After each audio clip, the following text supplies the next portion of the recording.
as well, Fran. Yeah, we'll do all that. So, I need to... I can't. Oh, sorry. No, I was going to say I can't see the comments, but it's not live yet. Yeah, so I've gone live. Oh. I can't. Oh, sorry. Right, okay, so we are live, guys. And we've got some viewers. Let me just... I've got this going on my bloody laptop, guys. Sorry about this. And we've got some viewers. Let me just... I've got this going on my bloody laptop, guys. Sorry about this. Let me just turn the volume down. See, look, I've epic failed already, so don't worry about it. Where's the volume button? Why have I shut this? There we go. Let's shut it up. Right. Hey, everybody. So thank you for tuning in, as always. All right, let's get the comments up. Right. Evening, Mark. Evening, James. Thank you, James. I really appreciate that. Hey, Janet. So we'll just pop up. Right. So tonight, guys... I can't see the comments, but it doesn't bother me.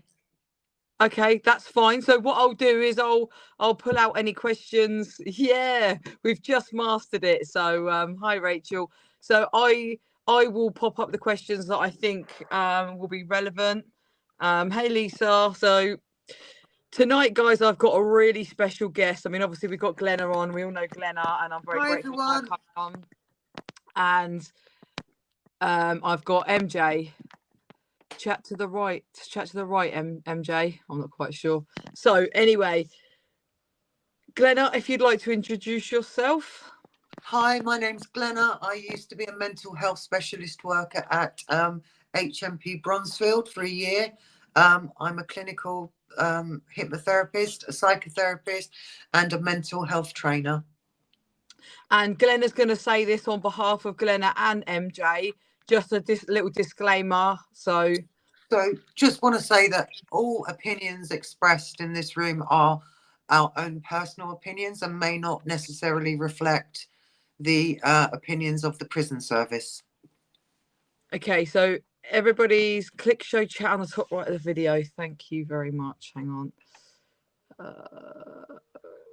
on. Sorry, guys. I can't see. There's nothing on the top. Oh, hang on. Let me go to the very... Because it will... I think it might be... So everyone's saying hello, MJ and Glenna. While I try and figure this out, MJ, would you like to just introduce yourself? Yeah, so I'm MJ, and I spent about 7 years in and out of Bronzefield. So I think I originally went in 2011, I think February. The charge was a fray on police, and a GBH on a police officer. So they never really get the context. I tried suicide by police. So really, it was a mental health thing anyway. But yeah, and then that set me off, and yeah, it was my safety for a long time. And it took a lot to break that cycle. So yeah, that's me, and I'm here tonight. And that's exactly why we've got you here tonight, MJ, because you are very different to the girls that I've had on my prison. You are someone that got stuck in that cycle of the revolving door of prison, you know, and I'm not got you here to talk about your whole personal life or anything like that. I just want the public to know how easy it is and how sad it is for somebody just to so simply get neglected by the prison service and to get stuck in going in and out of prison. Yeah, absolutely. I mean, I've already got on here. I'm going to try and figure out how so you can see these comments because everyone's just showing love. I've got respect, MJ. Good to see you doing well. So cool you're here. So, you know, the viewers are fucking awesome. And I would really like to try and get it. This is the first time I've used this because so it is trial and error for me. And I'm trying to figure out how so these guys can see the comments as well. So it is just me.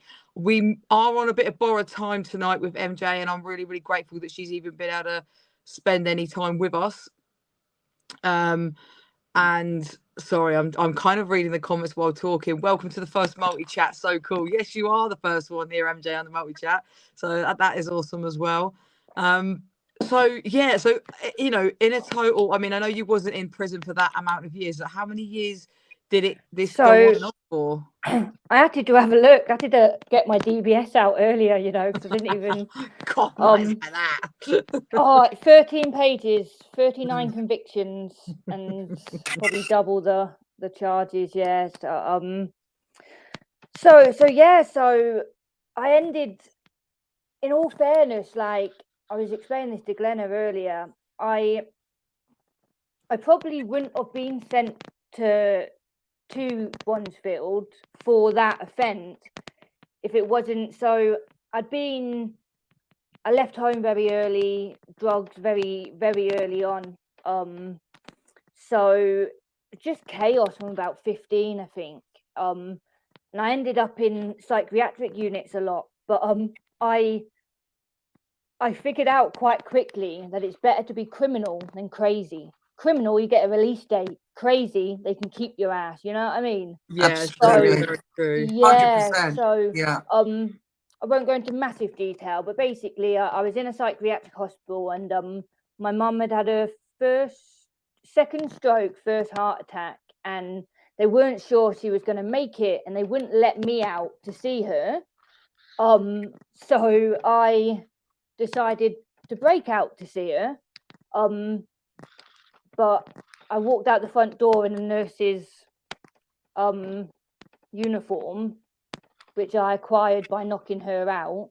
But I did knock out the one that was always really mean to everyone. So I think because of that, then when I tried to get the police to shoot me, and it went wrong, obviously, thank God. Thank God. The high psychiatric ward in Basingstoke refused to have me.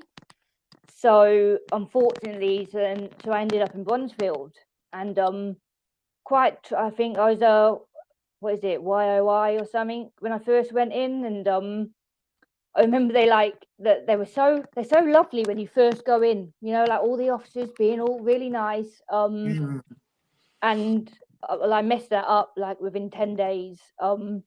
But it was actually a librarian who worked in the prison, and she pushed for me to be diagnosed with Asperger's on the autistic spectrum. But when I first got there, it was frightening in some ways. But from 15, I was sleeping under half pipes at skate parks, and I've had people peeing on me or trying to do worse things, you know what I mean? And when I landed there, I got my own room and I was locked in at night, safe. Yeah, tragically, I felt safe there. So yeah. And then as soon as I went in, and then as soon as you have that on your record, so when I went to court, I was very lucky, because it was a mental health thing. When it went to court, they were like, we're not giving you a custodial for this, you need mental health help in that. So I got that, but because then I'd already been to prison, my other ones then, I'd get done for a shoplifting, and because I was homeless, they would then say, well, she's already been to prison, we'll send her back to prison. Or if you look on like all the charges, when I went back to jail, it's always like a breach of conditional discharge. And they give you these they'll suspend a sentence for like 12 months, 18 months. I can't keep myself out of trouble for like 2 days. You can see how the revolving door of crime in Jay's case has already started, Fran. Yeah, I mean, you said a really good point that I just want to quickly touch base on about how that, you know, the mental hospital wouldn't take you. So you went to prison. And this is something that I've brought up before, that, you know, if they've got no beds as well in the mental hospitals, that's where women land up. And then that's where you see, that's why I've never seen such horrific mental health in anybody as I did in prison. And I just want, thank you, James, and hello, everybody. So that's one thing, isn't some people have nothing and staying in prison is what they need to survive, i.e. meals, etc. That's true. Well, there was some occasions where actually I didn't, like I fought. I'm very like rebellious. Like I fought against everything in jail, like the officers, the routine, everything, just for the hell of it, kind of thing. But then also, I didn't want to leave either, and I'd end up back on the street. And I remember one time when they were releasing me, and it was only a 6-week sentence for shoplifting, so they wouldn't help with rehousing. So when they're releasing me, they're like, well, we can offer you a tent and a sleeping bag. Mm. I'm like, for real? You're like, so unfortunately, like I then come up, like I used to send myself back to Bronzefield. So like sometimes when I was leaving on my wing, I'd take requests. Girls would be like, oh, can you get me a new t-shirt? Can you get me this? And I would plan to be back in. Like, Wow. and I would, like, I left one morning, 7:30 in the morning. I was back for evening lockup, same cell. Is some that new due books. to not having somewhere to live on the outside?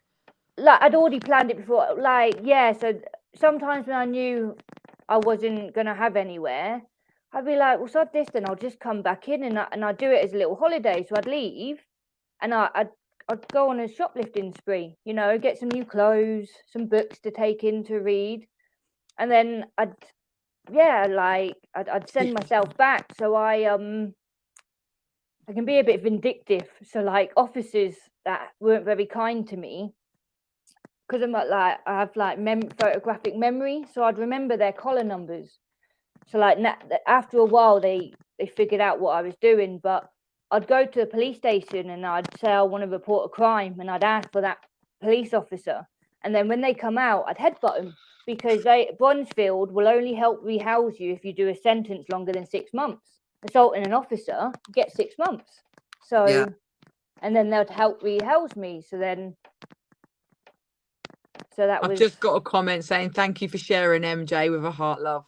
I know that's what I call him anyway. So I just want, I'm not trying to cut you off, but I just want to, I know obviously, you know, it's not easy coming on, and I know you've put your past to bed and stuff like that. So I just want to show you how lovely like everybody is on my channel. And I just can't work out how to get the comments up. So I do apologize, guys. I'm just gonna just listen to MJ. I'm not ignoring anybody. So hi everyone, thank you for coming in and giving all the love. And what I'll do is, if we've got time at the end, we'll do a few questions for MJ, whatever she's comfortable in answering. But I really want to get her story across, because it is so powerful. I'm so honored to be able to have her on my channel. And you know, I'm so grateful, because like I said, I know this is not easy when you've gone through so much recovery, when you close that door on the past. And for me, it's different, because I talk about it every day, and my journey was very different to yours. So Yeah.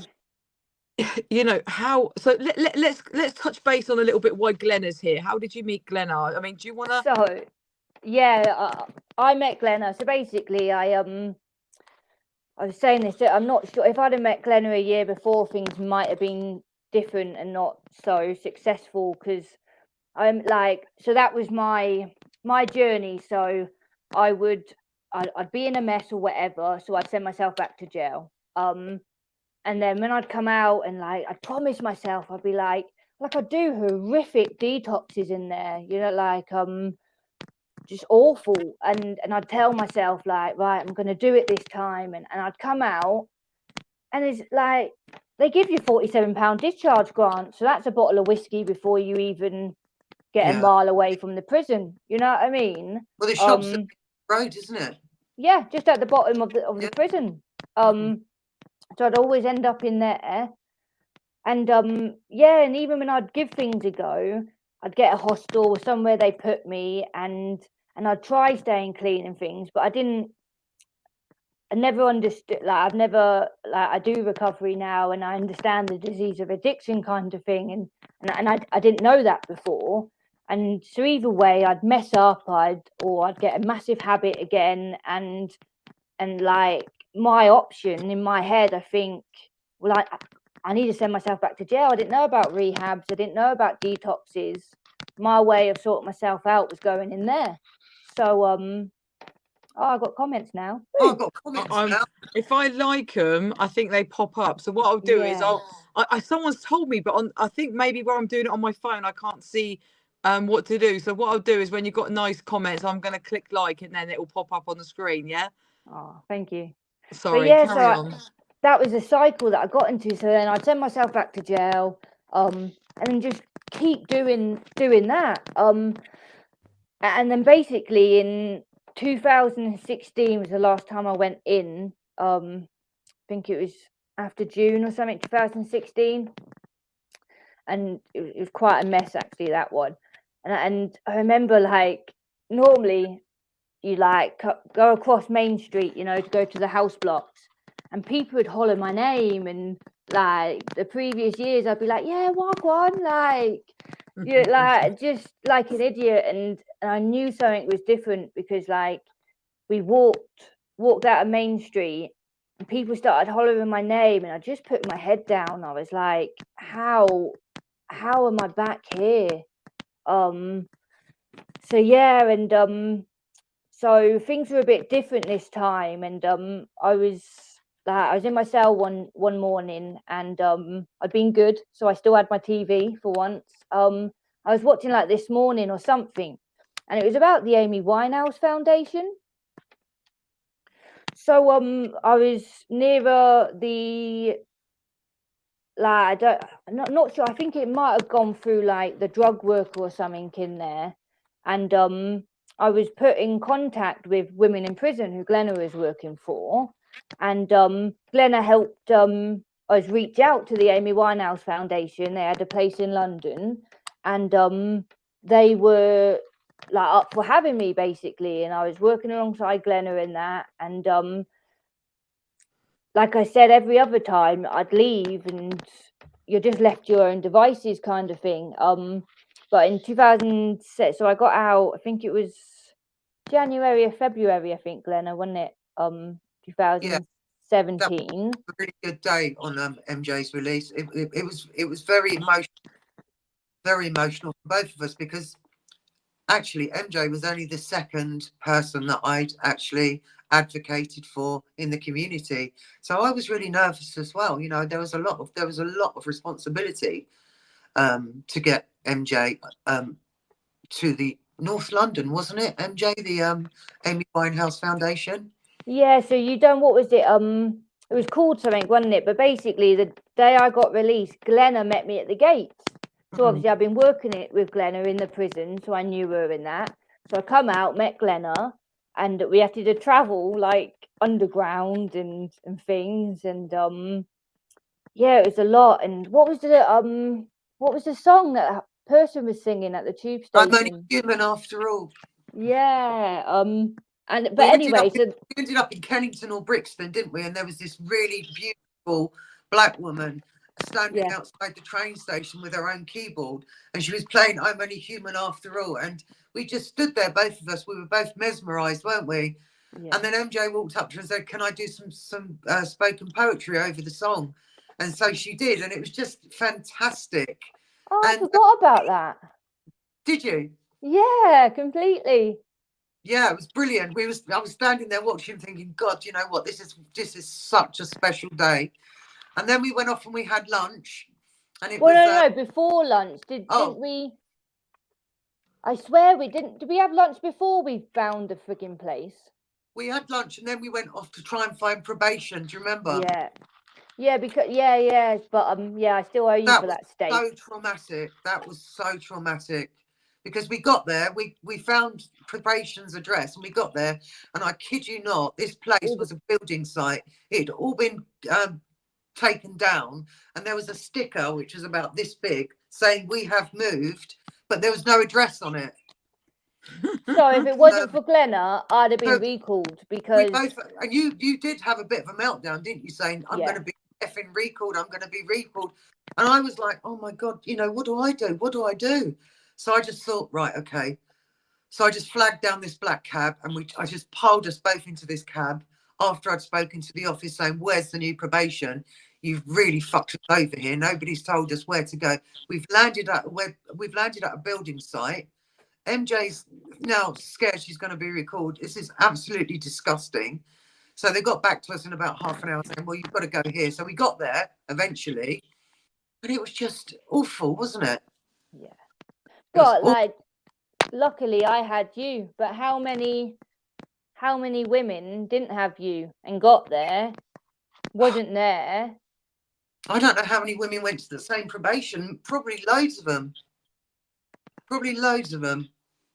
So Glenna was a worker in Bronzefield, but they done this service where they met at the gate. But I'd like to think now Glenna is very much a friend.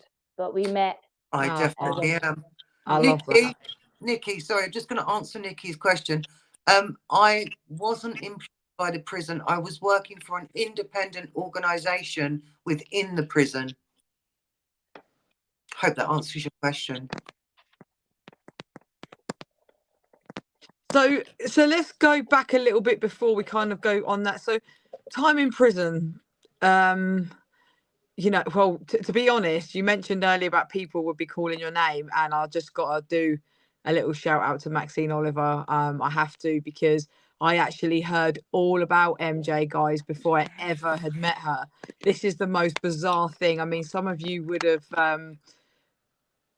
some of you would have heard me speak about my best friend in prison that passed away 3 months after I got out of prison. And MJ is a very, very, very good friend of hers. And my friend used to always go on about how much she loved MJ and how they lost contact, but she knew that MJ was trying to sort her life out, and etc., etc. And yeah, Glenna had mentioned you, and I knew. What was the first thing I said to you? You know, Maxine Oliver. Yeah. I said it to you both, and literally, I just knew subconsciously. I knew you was, you know, it was just a mad connection. So yeah, well, I it's feel the main like reason why I have agreed to come on. You know, like, Yeah. no, and I really appreciate it, and I know Max has put this together, because there's no way in the world that me and you would ever have crossed paths. The fact that you've closed the door on all your prison life, you know, you've turned your whole life around, and then suddenly me and you are, of all people, like, and that Max never ever stopped going on about, and I'm not joking, she always went on about, and she's the only person I love, like she was my only friend, blah blah blah, Oh. you know. So I feel really honoured that you're on here. But she was yeah, an amazing woman, though. Like, I wouldn't have got through.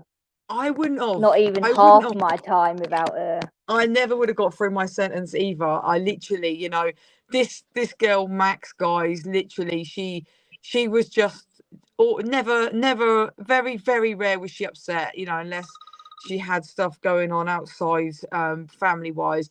You know, she always lifted my spirits. We had the best lives. We were inseparable. And the same as MJ, I wouldn't have got through my sentence without her. I couldn't, you know, she was my best friend. We never fell out. You know, she gave me a nickname of Stanley. I used to put my boxers into thongs for her and say goodnight. She's like, let me see you. You know, we just jokes, literally jokes. But I'm going off track here anyway. Sorry, but I have to shout out to Max. I love Max. Like, Yeah. Well, she saved my mental health many times. She used to sneak her PlayStation 2 into my cell. So like, I left her mine when I left. like, I have to touch on, like, mental health is a massive thing in there. Like, even when I sent myself to prison for that safety, it was still hell, you know what I mean? Like, a lot of the time my mental health wasn't right. So when my mental health wasn't right and I wasn't okay with me, I'm locked in a cell with my worst enemy, you know what I mean? And it's just like, I was listening to your other live, and you said someone done their face and that. I used to, like, get certain, and I'd come out, and I remember my first ever sentence, someone was picking on me in the lunch queue, like day 4 or something, because I had like bandages and cuts all up my arm, and just the ones that they could see. And she started like taking the piss, and was a little bit psychotic at the time. So in the middle of the lunch queue, I just like ripped my t-shirt off, and I had scars across my boobs, like all down my stomach. And I was like, go on then, laugh. 'Cause if I can do this to me, imagine what the fuck I could do to you, love. You know what I mean? No one kind of bothered me after that.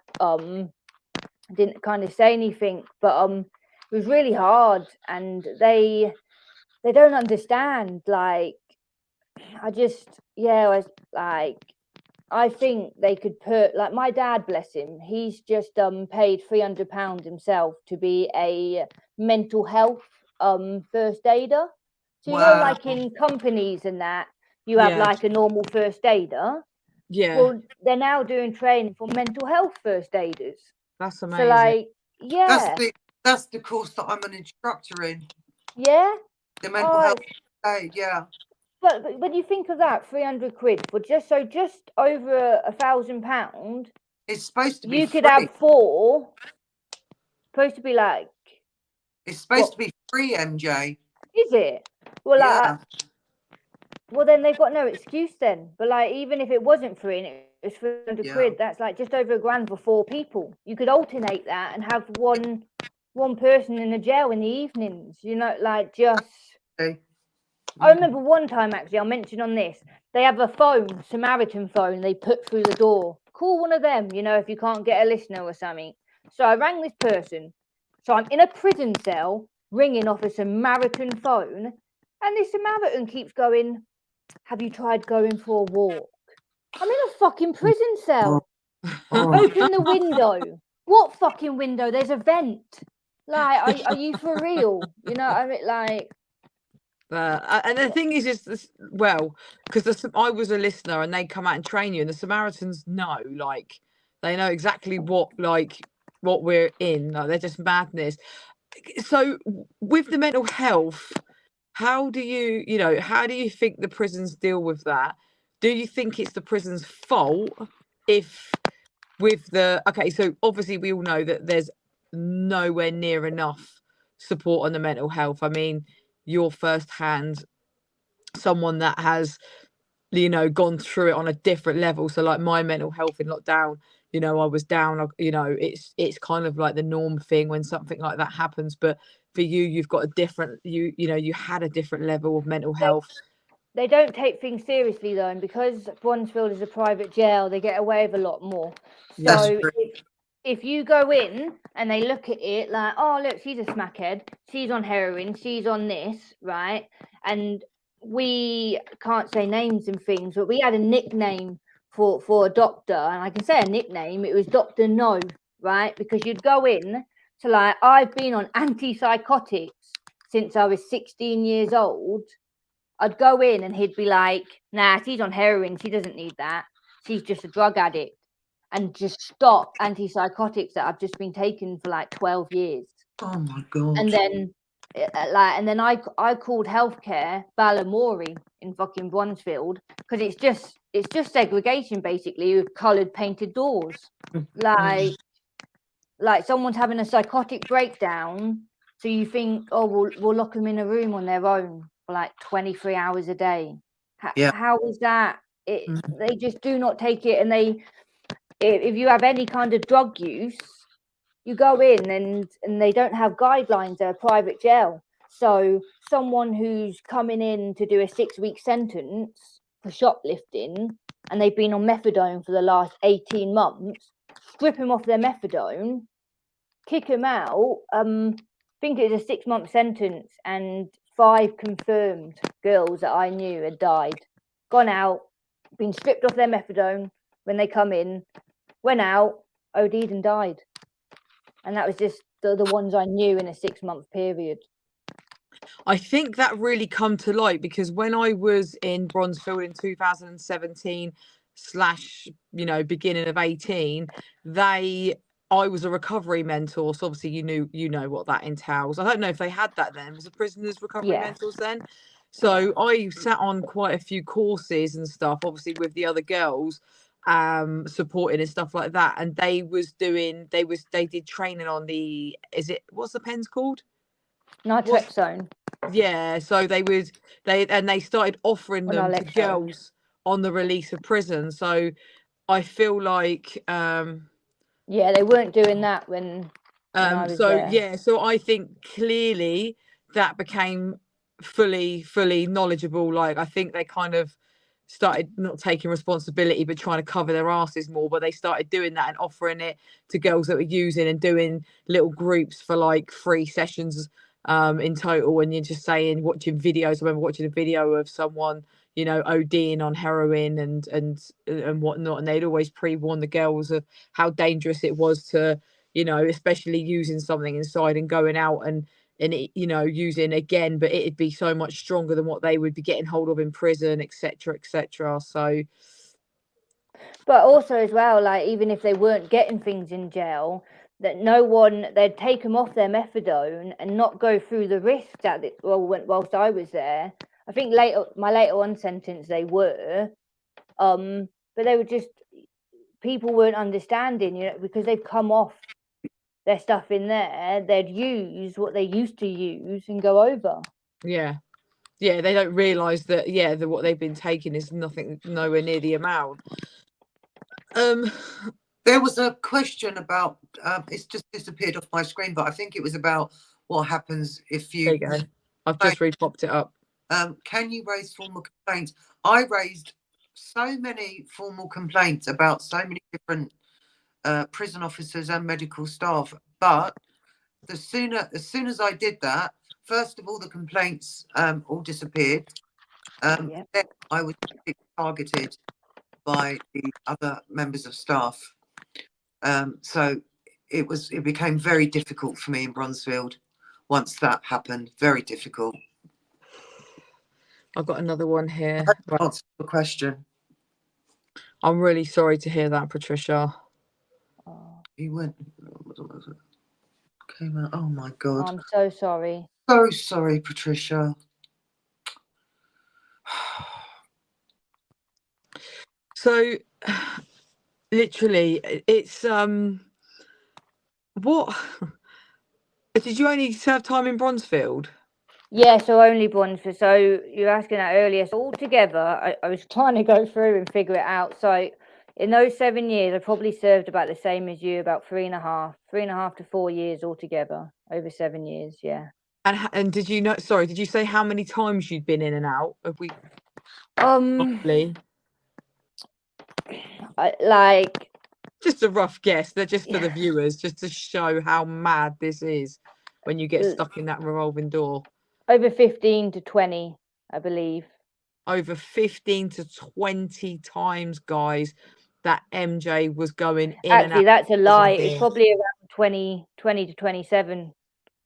Well, that just takes it to a whole... There were some that were like, before I figured out the head button officer and they help rehouse you, the ones when I was just, there was some, like, I was looking at my DBS and I'd get 6 weeks for a shoplifting, and then a few times, like, concurrently, that, like, consistently happened, I was out for less than 72 hours and then back in on another, like, silly thing.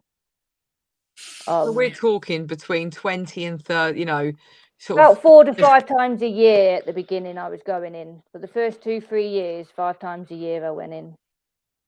Yeah, and that's just crazy, you know. And like I said, you're the first person that I've had on my channel, and it's great because this is my point. This is the point that I'm trying to get out there, you know. And I'm very passionate about these short sentences are not right. They're not okay, and they just don't make sense.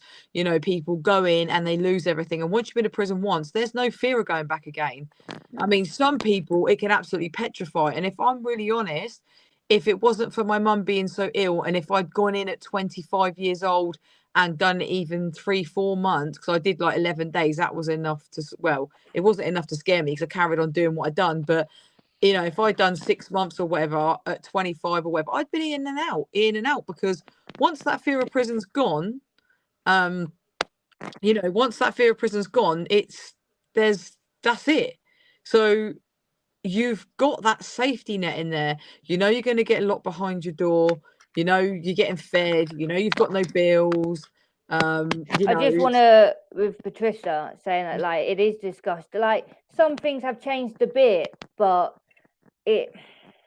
it's not right how it can go on years and years, and they've only just started doing little things to actually help.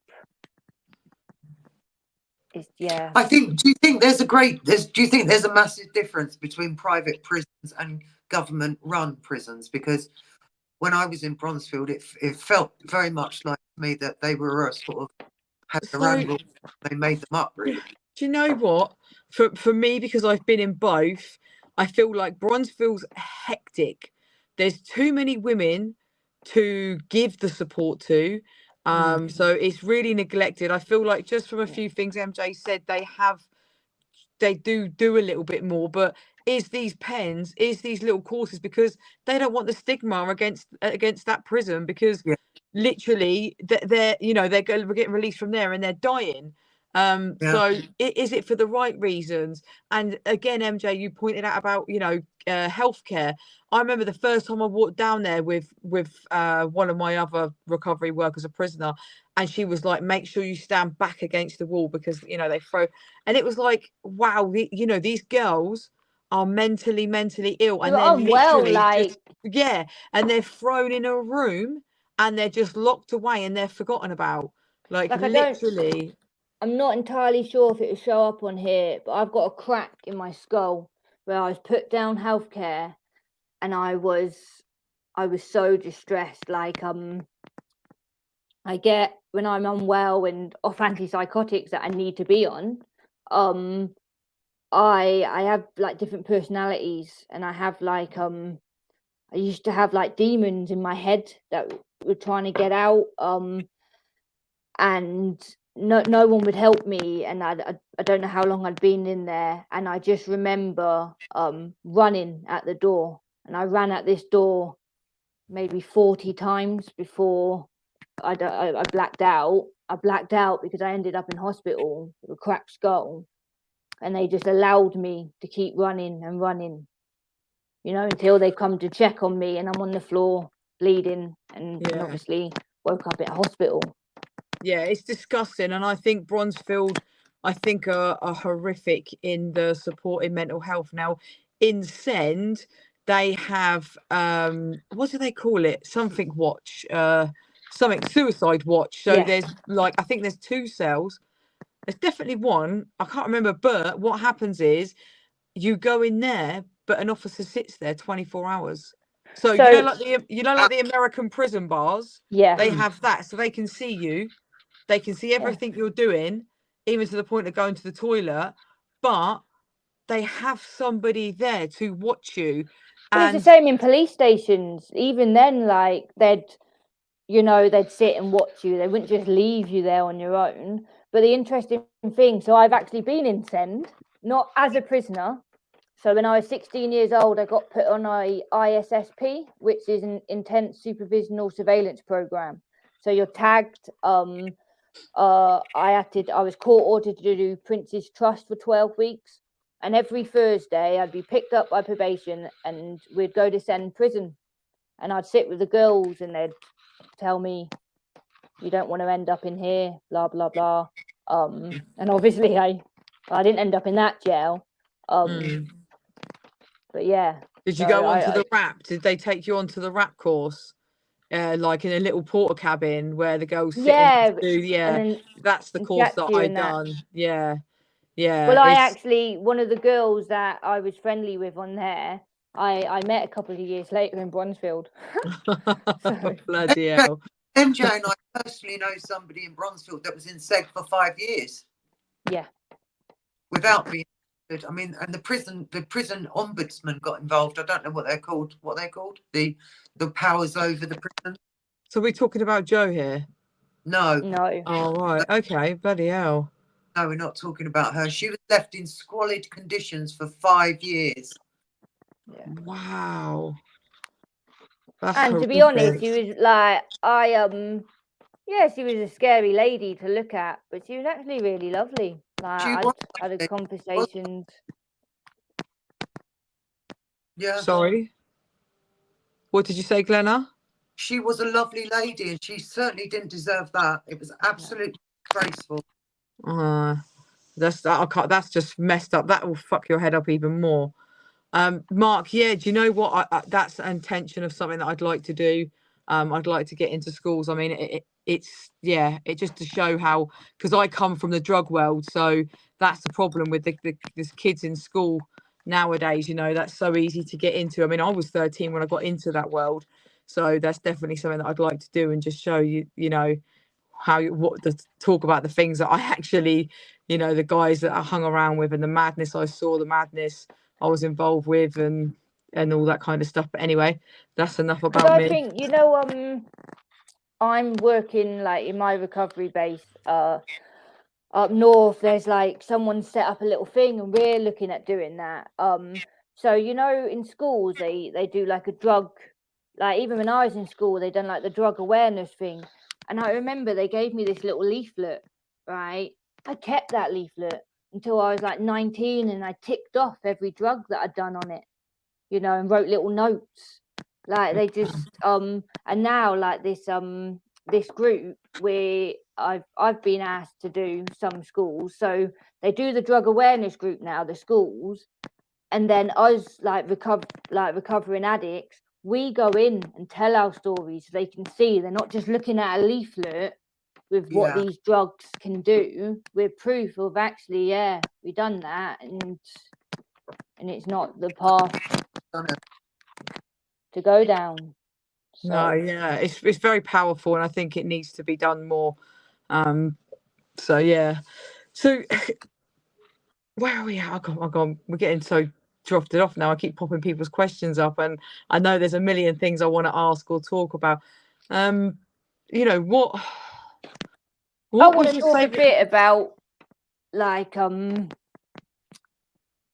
more on a bit on the like of how I actually managed to break it. I've talked a lot of like that's what I was just about to say. Obviously you guys said how you met, but you didn't go elaborate any more on what stopped you. You guys got as far as going to the probation, but what happened from then? What was the key point that finally made you not go back to prison? But obviously, go ahead. Sorry. Well, I kept an eye on her every week. Didn't. Huh? I said I kept an eye on you every week to make sure you didn't. Phone calls every day. Just to make sure.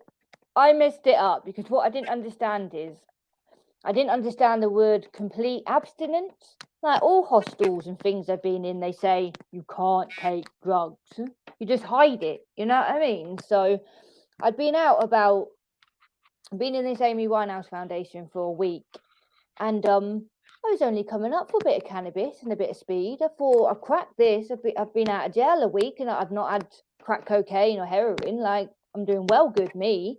You know what I mean? And they were like, no. So they shipped me off to my first ever rehab. Did not know what was going on. I was like, and it was there that I was, and what has saved me. I was introduced to a 12-step fellowship. And I didn't get it straight away. I did go back out and relapse quite bad, and they gave me a 28-day eviction notice. So normally when I get my eviction notice, I go and get wrecked until the day, and that's when I then pack my bag, go to the police station, go back to Brunsfield. But this time I was just like, you know what, and I'd got enough from it, so I'd started doing these meetings you go to, and like a list like something stuck in kind of thing. So when I got this eviction notice, I went to probation. I said, look, I've got a habit again. Like I want to get on a Subutex script. And that's a big change for me anyway. Normally I'd go for methadone, but if you go on Nitrexo, like they do like Subutex or another one. And it has a little blocker in it, so it's harder for you to use. So I was like, so I started doing that.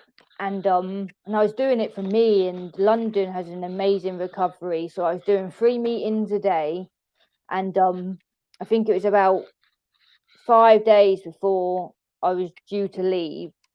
They looked up and said, look, we're going to fund you one more time for rehab. under no circumstance can you ever come back to us, but we will fund you to give it a go. So I did. So I got shipped up to Sheffield because I had to do a detox first. So I done 6 weeks detox there. You didn't want to go to Sheffield, did you? No, I didn't. I didn't want that. And then I loved it. Like so I left there, done my detox, went down to Camden. They specialize. It was a female rehab, and they specialize in like trauma therapy. So like they do therapy and work on the underlying issues of probably why I picked up in the first place. So I'd done a lot of that work, and I didn't get it straight away. I made a mess of things. But I just kept, like, in our fellowship, we have a thing of like keep coming back. And like in my addiction, everyone was always like, stay the fuck away from me, MJ. You know what I mean? I'd never had people say, oh, it's good to see you, keep coming back. And that welcome and I'd see these people, and I remember sitting in the meetings sometimes, and I'm like, these people aren't clean. Surely they're having a few glasses of wine in the evening or something, you know, like, but yeah, I got stuck in, and then when it was time for me to leave rehab, I got really upset. They were offering me to go back up to Sheffield, and I didn't want to, but I went, and yeah, like best thing I'd done. I've lost. I got 4 years clean time off everything from September 2017. I lost that clean time last year. After my mum, I got through my mum passing away. About a year after she died, I went down for my auntie's 60th. Like, I'm invited to like family things now. And I went down, and everyone's gone bed, and my granddad come out, and he went, I'm having a whiskey, do you want one? And I just thought, yeah, you can have a whiskey. It's been 4 years, you've not had fuck all. Yeah, have a whiskey with your granddad. And I don't regret that. You like, we laughed, we cried, we chatted about my mum. But now I understand. So to answer that question as well, anything. My drug is more. That just anything. So I have the disease of addiction, and I understand that now. Like, it's a 3-part disease. So you have the mental part, that is obsession, just obsessed with using anything. And then as soon as I act on that, the obsession, I have the physical one, which is the compulsion. So as soon as I have a drink, I'm scoring crack. And then I've had a crack pipe and I'm wired, and now I need heroin. Like it just goes off.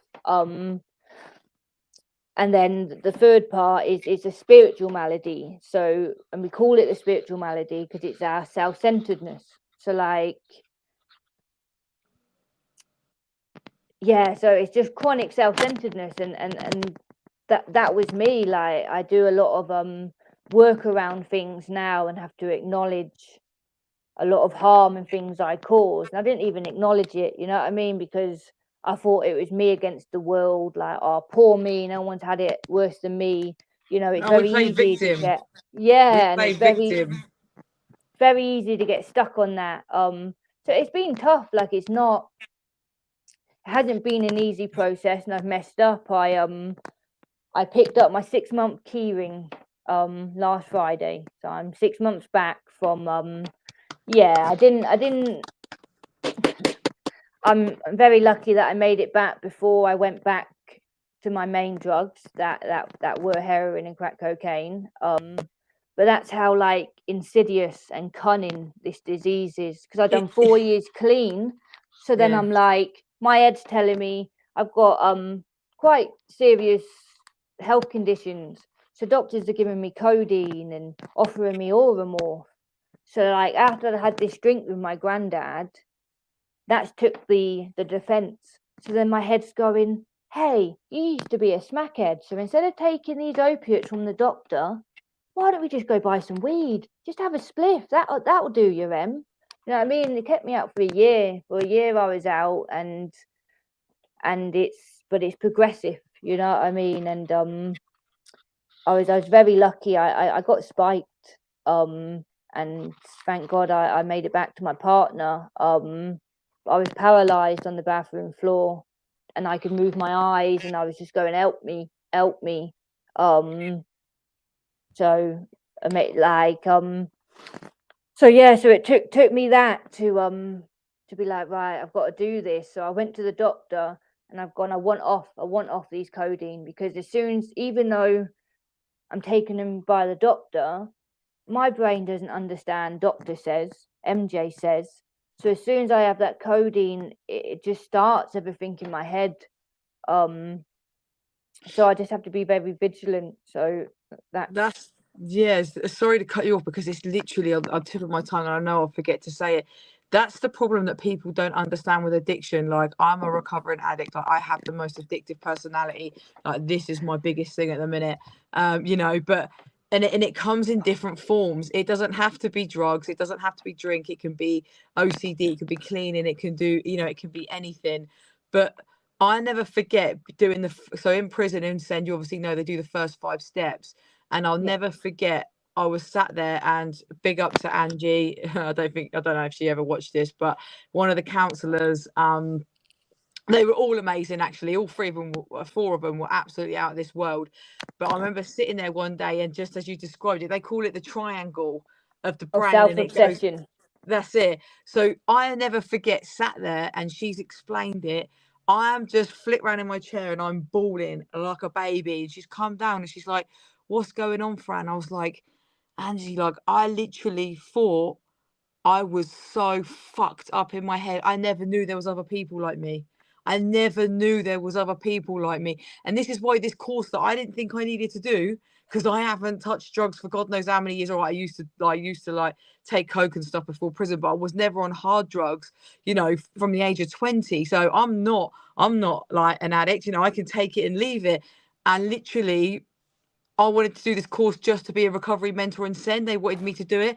But oh my God, it was the most powerful thing I'd ever done. She challenged me, because me and my mum didn't have the greatest relationship, to have it out with my mum on a visit. And I did one day, and thank the Lord above. For this is, again, shout out to Angie, because literally I would never have the relationship with my mum that I have now if this hadn't have happened. And it's just, isn't it such a relief that when you find out that you're not the only one with this crazy mind, and there's these other people, and you cannot touch nothing, not once, and they teach you that, that you can never, I can have one, no you can't, you can never touch anything ever again. It's like in our literature it says, like, we are misinformed people by misinformed people.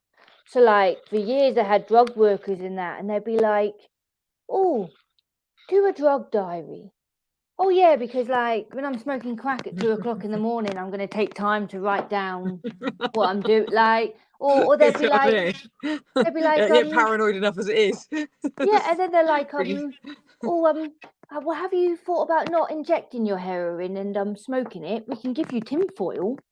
Like, that, it's still going to set that off. Like, they've got no idea. It's only the people that have lived it that do.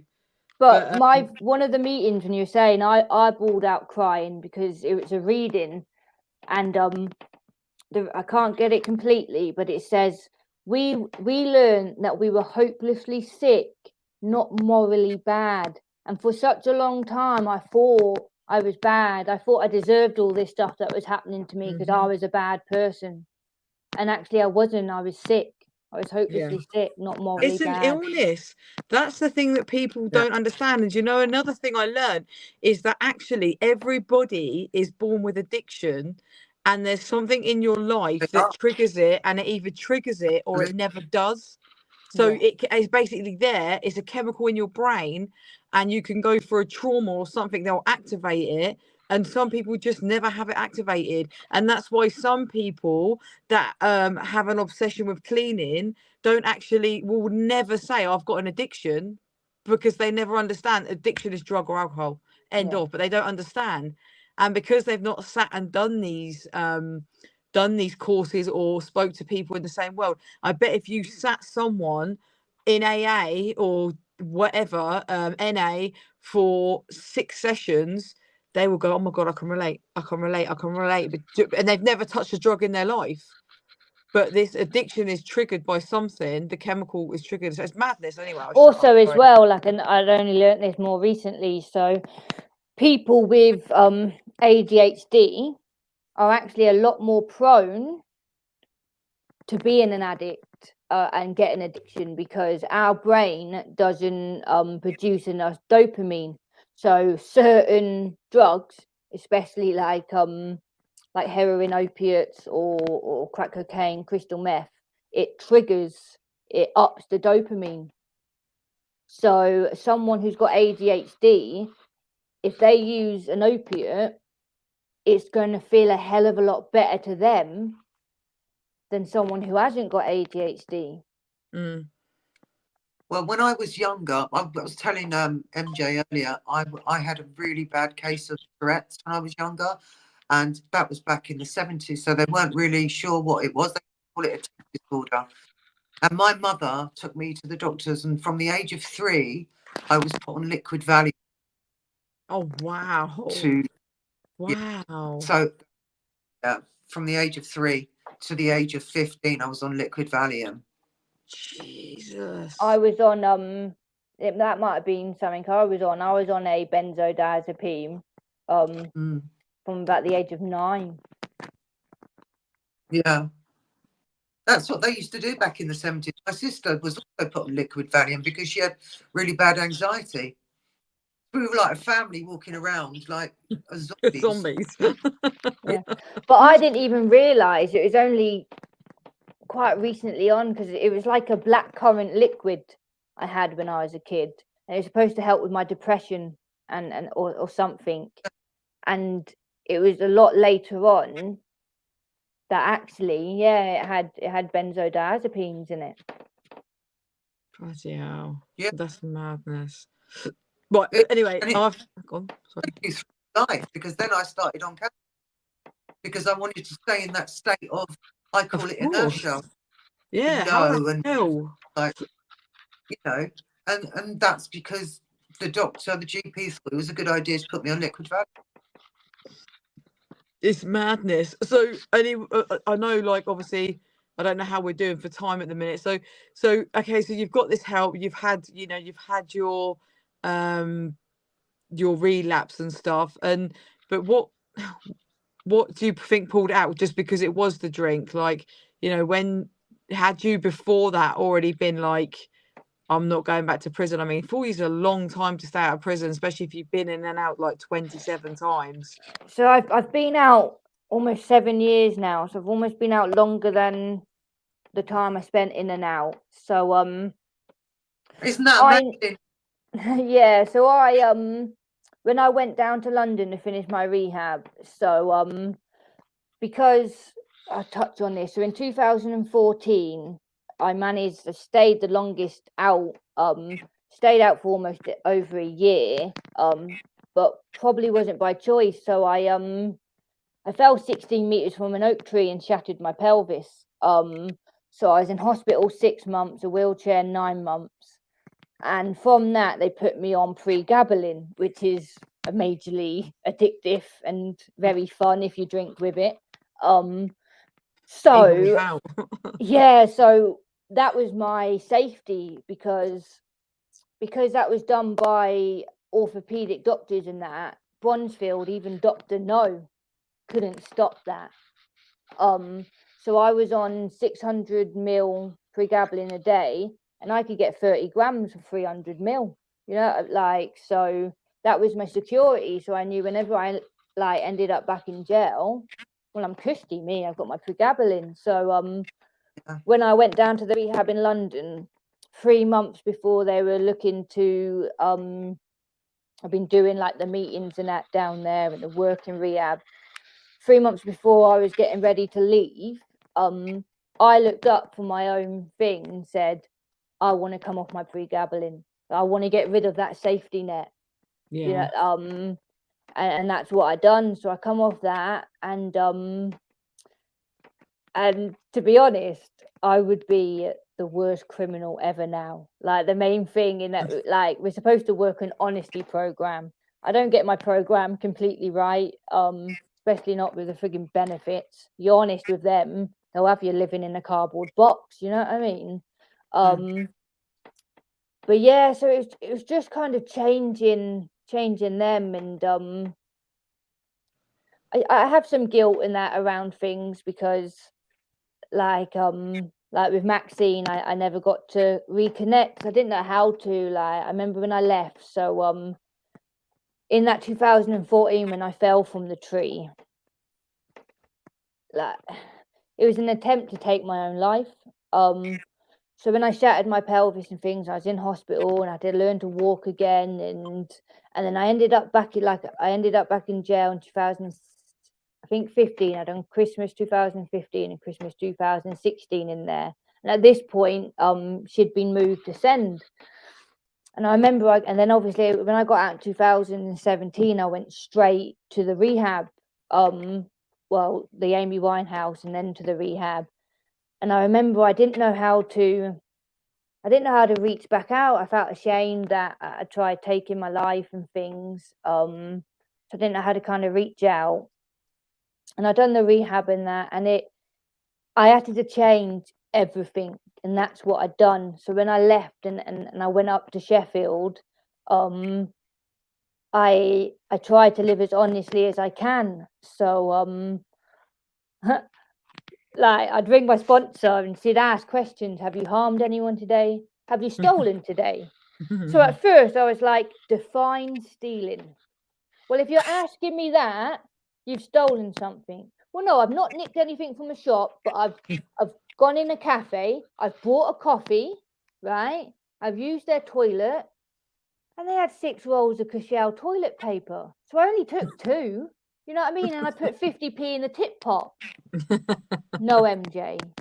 That's just like, and by working and trying to live a different way, I've got back in touch with my conscience, and if it doesn't feel right with me now, I know it's something I need to work on. And that's, before I had that mentality, me against the world, and very self-centered, and now I try to give back, and be of help to others, and yeah. I'm just gonna flip back. I mean, to start with, you'll be surprised how many people you'll probably help just by sharing this story a bit. Like, you know, all the comments are amazing. I told you, everyone will give you love.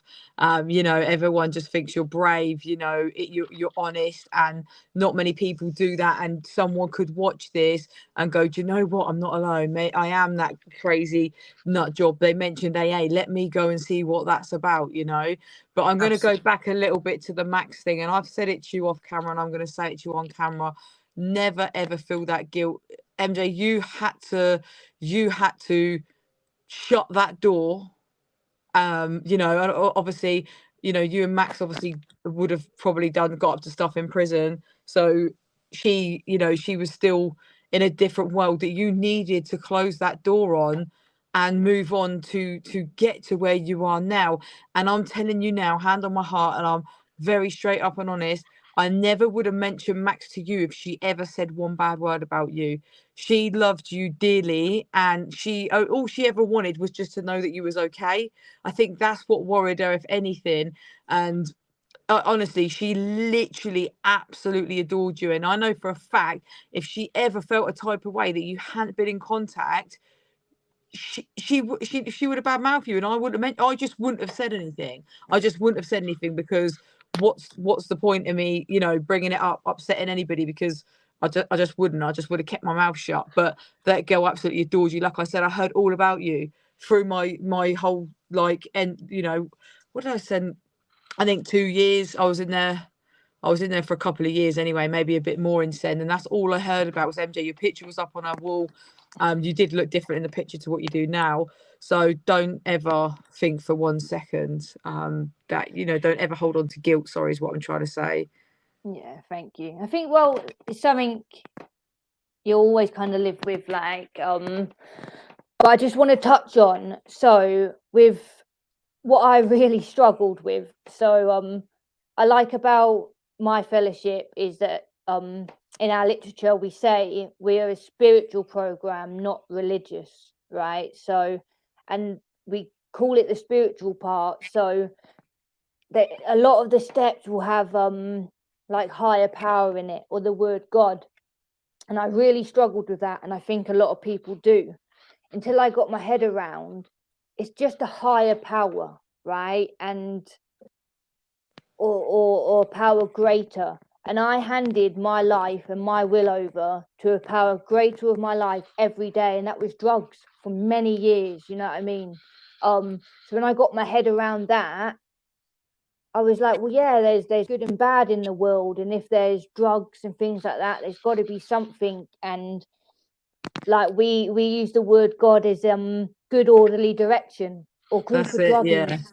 You know what I mean? And that when I got my head around that to now, yeah, I do in the mornings, and about 6 times a day when I was panicking of this, I get on my knees and I pray. Still not entirely sure what I pray to, if anyone's listening, but I can't deny how much my life has changed and the peace of mind I have when I do these things. So Yeah. I got it, because the thing is when I first ever went to an AA meeting, I thought I was in a cult. Right, I'm not joking. I was like, get me out of these bunch of weirdos. You're all weird holding hands. Like, I don't want to hold some stranger's hand. This is fucking weird. You're all not normal. You're trying to get me into this sucked in cult thing. But then when you step back and you go a few times, it's like, no. And you start listening to people's stories. Now, when they say your higher power, like, give me God, 2 secs. God. My laptop is dying. I need to plug it in. I'll carry Sorry. on anyway with explaining it, because when MJ explained about the whole the God thing, they'll say your God can be a tree. Like, your God can be a tree, your God can be a car. It's not about a religion, but there is someone powerful than us.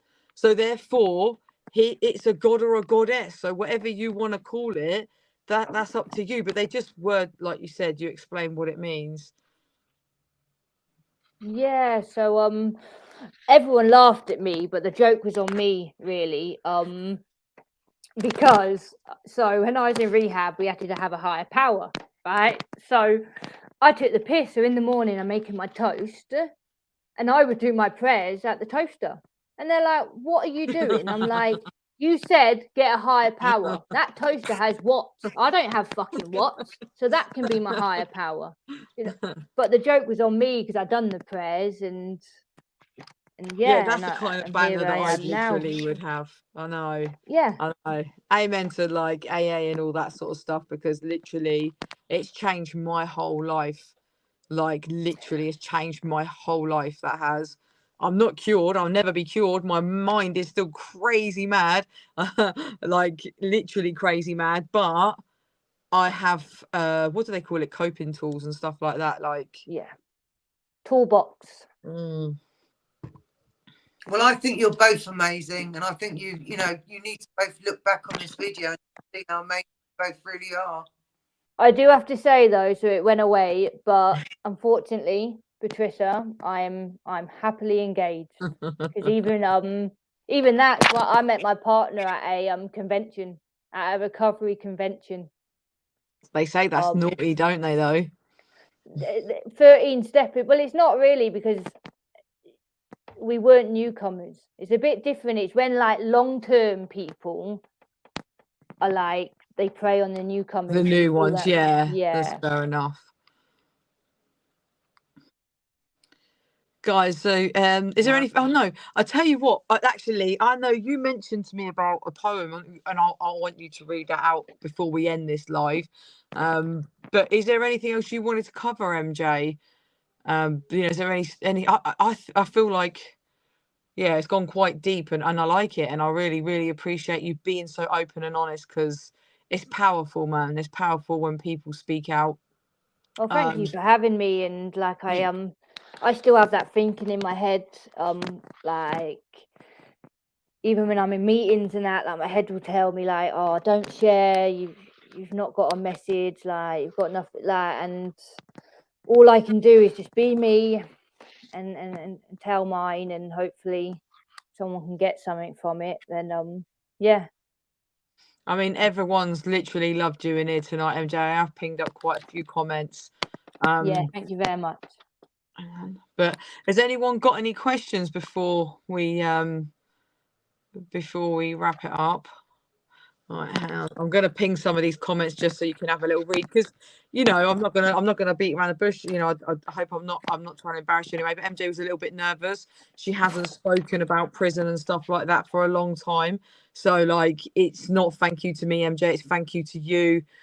Such a you know, like I said, a powerful story, and it's such a different story to mine and Lee's and Emily and Roxy and everyone else that I've had on here. You know, because we've just gone in there once and come back out and turned our lives around. But for you, it took 27 attempts, guys. And I think if we could all give her a round of applause, we would. I'm just pinning some of the comments. And to be honest, right, a little part of me is like, I'm doing this out of spite that hopefully one of those twatty fucking prison officers that were knobheads to me, and I'd be leaving, and they'd look up and say, see you soon, MJ. Next time you come in, MJ, we'll do this. They're still fucking waiting for me 7 years on. To keep waiting. Yeah. That's my fucking message to them. 100%. Yeah, screw you to all the hater officers. Yeah, Mark, I would love MJ to come on again. Obviously, that's up to MJ and, you know, how she feels in the future. Because I feel like we didn't really get to touch base too much on like the mental health inside a prison and what you witnessed and stuff like that. But there's absolutely no pressure if you'd like to come back on and share a little bit more. I'm pretty sure we're both going to get off and be like, oh, we didn't ask this or I didn't say that. So, you know, you are welcome on any day of the week, absolutely any time. I will say this to maybe a prison officer watches it and takes it in mind, and I'm sorry if I'm going to mess up anyone's way of, like, maybe I'm probably the only one that thought of it, to be honest. So like with the self-harm, I was very bad with it, and if I had something that I could do, I had more chance of not doing it because I knew it was there, kind of thing. So they do an act book. So if you're on an act book, you have to speak to an officer. And they've put these little pods on the wing now. And you go in and you have to speak with this officer each day. And underneath, like next to him by the chair where you're sat, was the dirty sharp spin for the used razors. So, yeah, I was having, I'm having my chat for an act book. And what I used to do is, whilst talking to the officer, I'd sneak one of the dirty razors, right? I'd put it in my pocket, because then, like when I was on an act book, they come to the bathroom with you, you know, to use a razor, right? So they would hand me a clean razor, right? So I would keep the clean razor and give him back the dirty one I've just took from the office. How bad and easy was that? So yeah, I just thought I'd put that out there. But yeah, I'll do this poem for you, and yeah, I am a bit conscious of the time. I'll have some grandbabies. I'm just going to flick through just so you can see. I'm just quickly flicking on the comments for 2 seconds. Good one here. Does MJ have a YouTube or Insta you share experiences on if that's in prison? She does. So come on. I'll say so. I struggle, like, I am honest and things, but like I do poetry and trying to put it to music, but I never done it as a thing to put out for people. It's a coping mechanism for me. So it's very raw, a lot of my stuff. So I get it's scary putting it out there. So I do have a YouTube channel, and I think Fran's gonna put it up afterwards. I've only got about three ones on there at the moment. But guys, if you jump on over and you give her a subscribe, you're gonna give her so much confidence, because you're gonna be showing her love. So you're gonna show how much, you know, that she needs to see. Look, yeah, here we are. Here we go. Hang on, there we go. So, you know, I think MJ just needs a little bit of confidence. Don't mean to be horrible. I'm not, you know, I'm saying it with love. Anything I say is with love. I just think she needs a little bit of a confidence boost. So go over and have a look at it. What is the name of your YouTube channel? I will pop it up afterwards. Just, so JUST and then EMJ. So let me just, I'm sure I subscribed to you. Hang on. What was it? JUST and then EMJ. Just EMJ. Now the reason I'm doing it is because I'm just gonna pop it up on the.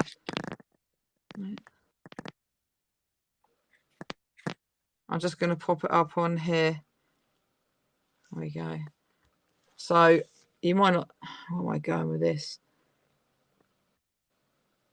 Yeah, so there's only three little very well. ones. It's not. Is my screen really small to you guys?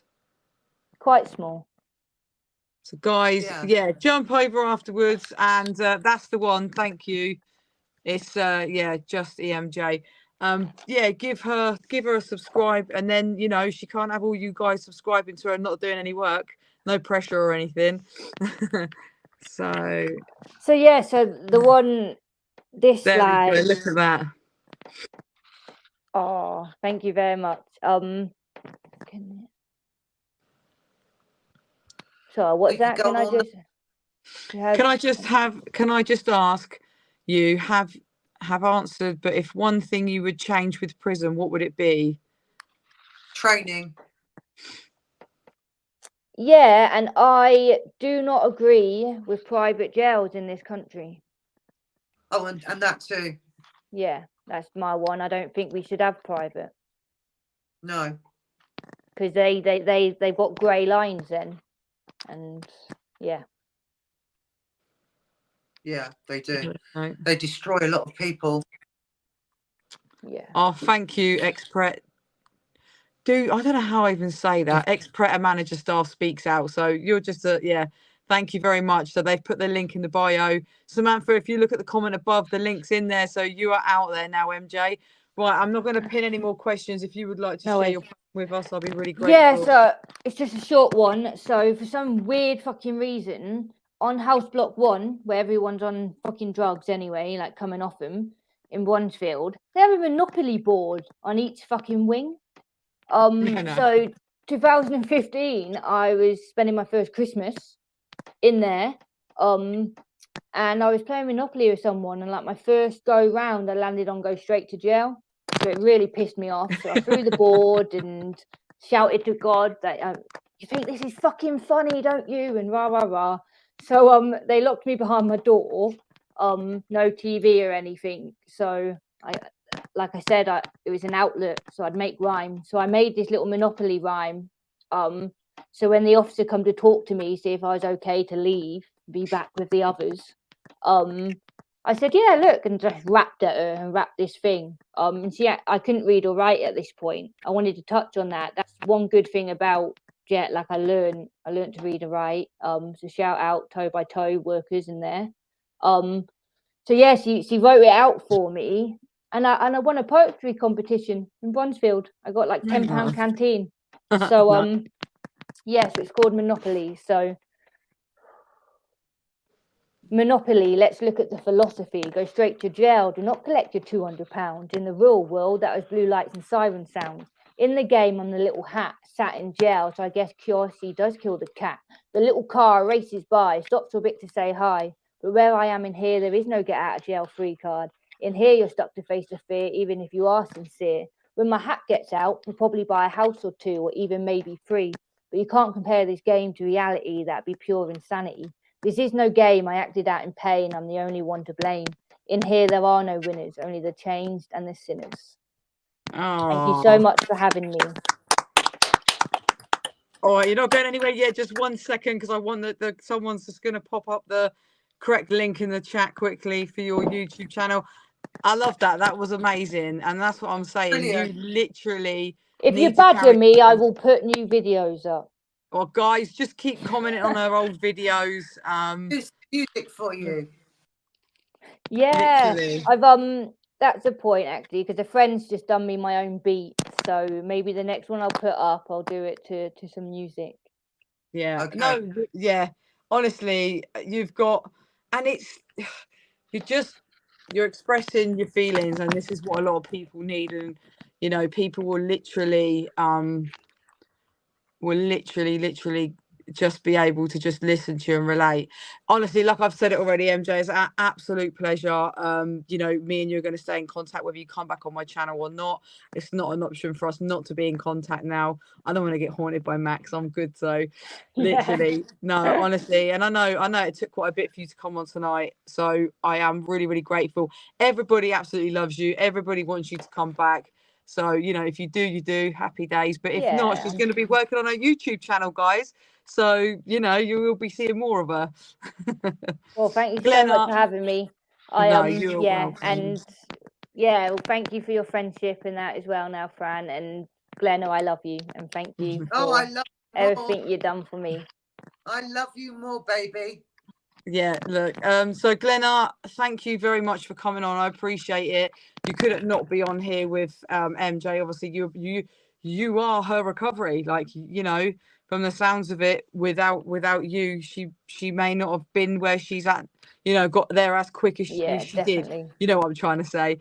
So yeah, so thank I'd you. still be at that fucking building site, me. I'd probably still be there with you. Oh, guys, thank you so much. I can't stop pinning the comments because I told you everyone thinks you're great. Fran, it's been a pleasure as always. I'm just here basically to support MJ tonight, so I didn't say much because I think to be on the Yeah, platform. but you're part of her journey though, Glenna. So you know. Well, I Massive was part. her to have the platform tonight because she deserves it. 100%, she does. I hope I made a bit of sense and didn't Absolutely. No, don't be stupid. Everyone's commenting. Honestly, it's been get me started and I can't stop. You know what I mean? I'm an addict. such positive. Hell, Yeah, like... no, I'm the same. I can't help but butt in, and I have to say what I got to say. And you know, Glenna, you got the love here as well, Mama Glenna.